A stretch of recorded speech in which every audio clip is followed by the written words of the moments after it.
આવા આવા આવા અંગ્રેજો બેઠા છે જે આદિવાસીઓ ના ભાગલા પાડો ને રાજ કરો નીતિ કરીને આદિવાસીઓ પર જુલમ કરી રહ્યા છે આ લોકો. તમે જુઓ આ કે જેવો તેવો આ તો સારું થઈ ગયા, આપણે બધા સંગઠિત થયા. મનસુખ વસાવા એટલે ને આપણે બધા સંગઠિત થયા એટલે ઢીલા પડ્યા. બાકી શરૂઆતના દિવસોમાં કેવું મને ખુદને રોક્યો તો આ લોકોએ. એક બાજુ ઉમરપાડાના આદિવાસી ખેડૂતો અને એક બાજુ સાગબારાના આદિવાસી ખેડૂતો 16 દિવસથી લડી રહ્યા છે. આજે 16મો દિવસ 17મો દિવસ છે અને લીલાબેન વસાવા ઉપવાસ પર ઉતર્યા છે. એમની તબિયત છે એ લથડી છે અને હજુ પણ કોઈ નિર્ણય નથી આવ્યો. લીલાબેન વસાવા, મનસુખભાઈ વસાવા, કોંગ્રેસના જે સંદીપ માંગરોલા છે, બધા જ નેતાઓ ત્યાં આવી ગયા છે. પોતપોતાના અભિપ્રાયો, પ્રતિક્રિયાઓ છે આવી ગયા છે. આદિવાસી ખેડૂતો કહી રહ્યા છે કે લડીશું અને અંત સુધી લડીશું. સરકાર તરફથી કોઈ યોગ્ય પ્રતિભાવ આવ્યો નથી. થવાનું શું છે હવે એના પર સૌ કોઈની નજર છે. લીલાબેન વસાવાની પ્રતિક્રિયા આવી છે. એમને એવું કહ્યું છે કે 16 દિવસથી સતત લડી રહ્યા છીએ. ખેડૂતોને જમીન ખેડવાથી વન વિભાગ રોકી રહ્યું છે. જમીન ખેડ્યા વગર અમે માનવાના નથી. ઉમરપાડાના આદિવાસીઓ એવું કહી રહ્યા છે કે તમે જે જગ્યા પર ખેડાણ કરો છો એ જગ્યા અમારી છે, અમે એના પર કોઈ કાળે તમને અતિક્રમણ કરવા નહીં દઈએ. આદિવાસીઓ વિરુદ્ધ આદિવાસીઓ છે. આ જે કિસ્સો છે એમાં સાગબારાના આદિવાસીઓની સાથે મોટાભાગના નેતાઓ, એ ભારતીય જનતા પાર્ટી હોય, આમ આદમી પાર્ટી હોય, બીટીપી હોય, કોંગ્રેસ હોય, પડોશી રાજ્યનો સપોર્ટ હોય, એ તમામ નેતાઓ છે એ સાગબારાના ખેડૂતોની સાથે છે. પહેલાં એવી માહિતી સામે આવી હતી કે સરકાર ઝડપથી કોઈ ઉકેલ લઈને આવશે, પણ જે ઉપવાસ કરી રહ્યા છે લીલાબેન, એમની તબિયત છે હવે લથડી રહી છે. 16 દિવસથી એ ઉપવાસ પર ઉતર્યા છે અને એમની તબિયત લથડવા પછી પણ ડૉક્ટરોની ટીમ ત્યાં પહોંચી છે, પણ સરકાર તરફથી હજુ સુધી કોઈ જ નિર્ણય છે નથી આવ્યો. આનો ઉકેલ ક્યારે આવશે એ ખબર નથી, પણ અહીંયાથી શું દ્રશ્યો સામે આવ્યા છે એના પર નજર કરો. આવા આવા આવા અંગ્રેજો બેઠા છે જે આદિવાસીઓ ના ભાગલા પાડો ને રાજ કરો નીતિ કરીને આદિવાસીઓ પર જુલમ કરી રહ્યા છે આ લોકો. તમે જુઓ આ કે જેવો તેવો આ તો સારું થઈ ગયા, આપણે બધા સંગઠિત થયા. મનસુખ વસાવા એટલે ને આપણે બધા સંગઠિત થયા એટલે ઢીલા પડ્યા. બાકી શરૂઆતના દિવસોમાં કેવું મને ખુદને રોક્યો તો આ લોકોએ. મારે જ્યાં જવાનું હતું ત્યાં 2 બસો રોડ પર મૂકી દીધા હતા. મને રોક્યો તો. અને આ શરૂઆતમાં તો જાણે પેલા આપણે કોઈ આતંકવાદી ના હોય કેવા એસઆરપી, પોલીસ ને કેવું બધું આખો જંગલ ખાતાનો સ્ટાફ. તમે જો કેવો જુલમ હતો આ જંગલ ખાતાનો. આ જંગલ ખાતાનો કેવો જુલમ હતો, આવો તો મેં આટલા મારી જિંદગીમાં આવું ક્યાંય જોયું નથી ને ઇતિહાસમાં પણ વાંચ્યું નથી. અંગ્રેજોનો પણ જુલમ આવો નહોતો. અંગ્રેજોનો પણ જુલમ નહોતો. એવો જુલમ આ સુરત વન વિભાગના લોકો એને જે એસઆરપી પોલીસને આદિવાસી ઉપર જુલમ કર્યો છે, એવો તેવો જુલમ નથી. ઇતિહાસ નોંધ લેશે. આ આખું બહુ ષડયંત્ર છે. વ્યવસ્થિત રીતના આ જમીન પચાવી લેવાની, પડાવી લેવાની જંગલ ખાતાએ ને એના પ્લાન્ટેશન કરવાનું. અને બીજી એક વાત ઉમરપાડાના ભાઈનો આભાર માનું, તમે ત્યાંના લોકોને મિટિંગ કરીને કહો ને એક આદિવાસી આગેવાન તરીકે દરેક આપણે મિટિંગ કરો. તમારા ઉમરપાડા તાલુકામાં એક મિટિંગ કરો ને લોકોને સમજાવો. આ જે જમીન જે ખેડે છે સાગબારાના લોકો, એ જમીન છોડાવીને આદિવાસીને તો ઉમરપાડાને આપવાના જ નથી. આ જે જમીન છોડાવી કે ઉમરપાડાના આદિવાસીને આપવાના જ નથી, એ જમીન જંગલ ખાતા પાસે રહેવાની છે.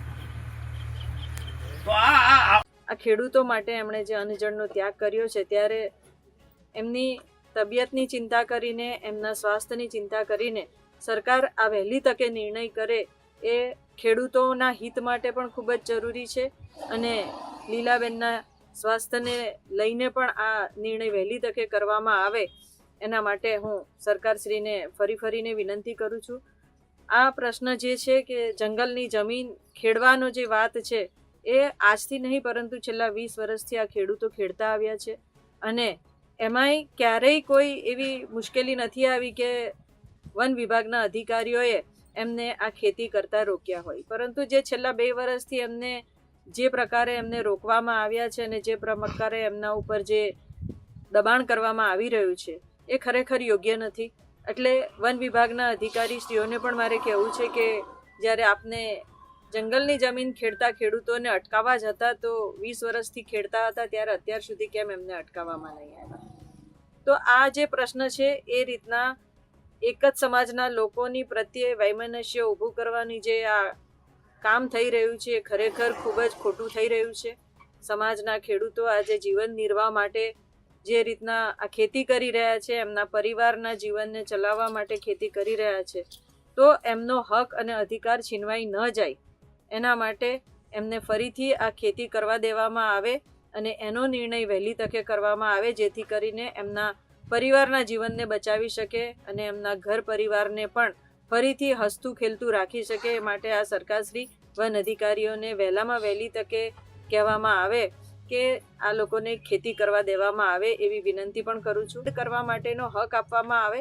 સનદ લેવા માટેના જ્યારે પણ કાગળની પૂર્તતા કરવાની આવશે ત્યારે જે તે ખેડૂતો પોતે પોતાના જે પણ ડોક્યુમેન્ટ છે એ પૂર્તતા કરી દેશે અને એમના દરેકના દાવાઓ પણ પેન્ડિંગ છે.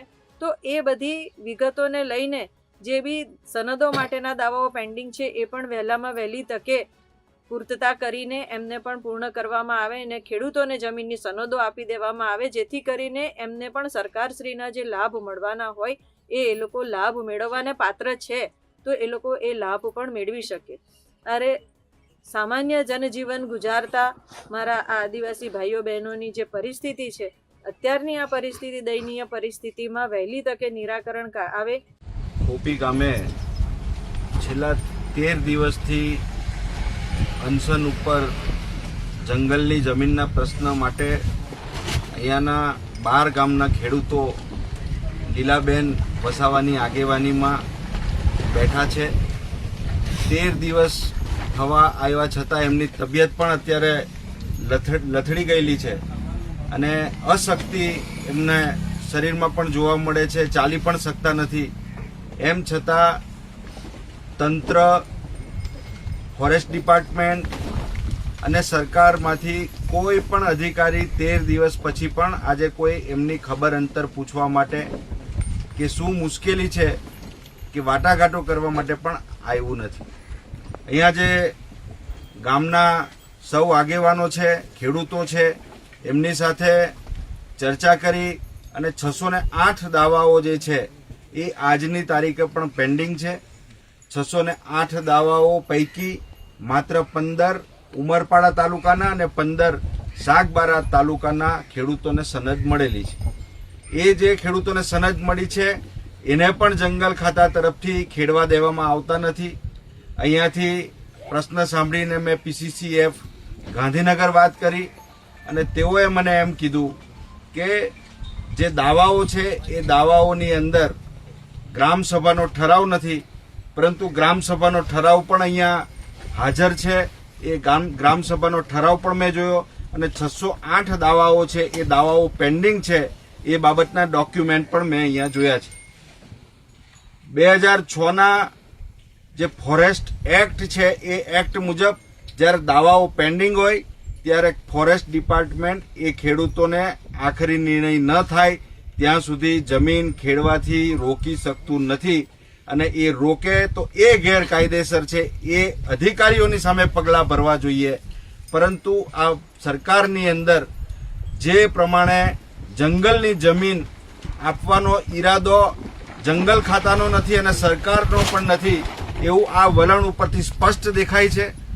અત્યારે ફોરેસ્ટના અધિકારીઓને ફોન કરી અને અહીંયા આવવા માટે વાતચીત કરવા માટે તેઓએ બાંહેધરી આપી છે અને 1 કલાકની અંદર તેઓ અહીંયા પહોંચશે એવી અમને ખાતરી આપી છે. ત્યારે આગળની વાટાઘાટો એમની સાથે ચર્ચા પછી નક્કી થશે અને આગામી દિવસોની અંદર જો આ આદિવાસી ખેડૂતોને ન્યાય ન મળે તો આ આંદોલન વધુ ઉગ્ર બનાવવા માટે અમે આ ખેડૂતોની સાથે છીએ. આવનારા દિવસોમાં કોંગ્રેસની પ્રદેશની લીડરશિપ અને રાહુલ ગાંધીજી પણ અસરગ્રસ્ત ખેડૂતોની સાથે વાતચીત કરશે અને એમની વારે આવતા પણ અચકાય નહીં એ અમે આ સરકારને પણ ચેતવવા માંગીએ છીએ, ફોરેસ્ટ ડિપાર્ટમેન્ટને પણ ચેતવવા માંગીએ છીએ.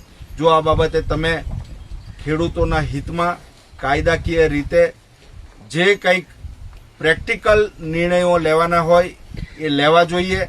માત્ર ઉમરપાડા અને સાગબારા તાલુકાના ખેડૂતોનો વિવાદ છે આમ કહીને સરકાર અને જંગલ ખાતું પોતે હાથ ખંખેરી અને આ આદિવાસી સમાજને જે લડાવવાનું એક કાવતરું ષડયંત્ર ઘડી રહેલું છે એ પણ ખુલ્લું પડી ગયેલું છે. એ ચાલવાનું પણ નથી.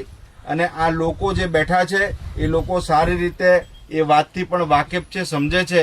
ત્યારે માત્ર સહાનુભૂતિપૂર્વક આ ખેડૂતોને તાત્કાલિક જંગલની જમીન જે છે, જે સનદો આપી છે એમને પણ ખેડવા દે, જેના દાવાઓ પેન્ડિંગ છે એમને પણ ખેડવા દે એવી વિનંતી કરીએ છીએ.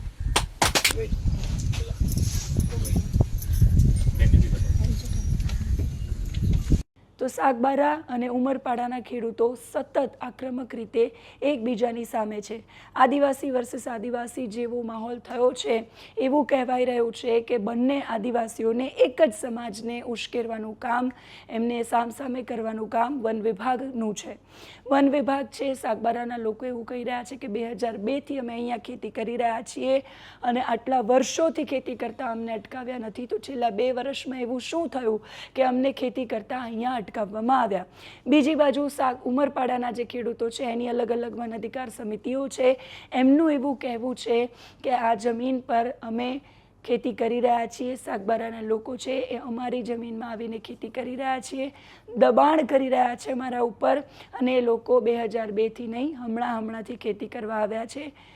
આ બંનેના અભિપ્રાયોની વચ્ચે અત્યારે સાગબારાના ખેડૂતો છે એ અટવાયેલા છે.